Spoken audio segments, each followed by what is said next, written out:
Hi guys, দেখো আমি কাজে এসেছি পুরুলিয়া লালপুর। তো আমি গিয়েছিলাম দোকান গুটকা খাট।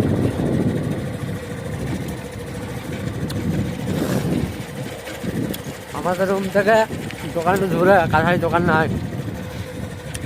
দোকানকে গিয়েছিলাম। এই যে আমি যাচ্ছি বাইক নিয়ে করে।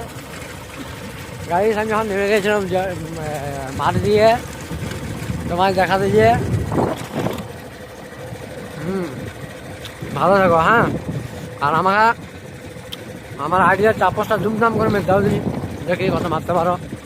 এমনও মারো যদি দিয়ালে ভেঙে যায়, বুঝতে পারছো? দিয়াল যদি ভেঙে যায় আমাকে সাপোর্ট করো, হ্যাঁ। সত্যি করবে, খুব সুন্দর লাগলো। আমি জানি তোমরা আমাকে সাপোর্ট করবে। ঠিক আছে, গুড বাই।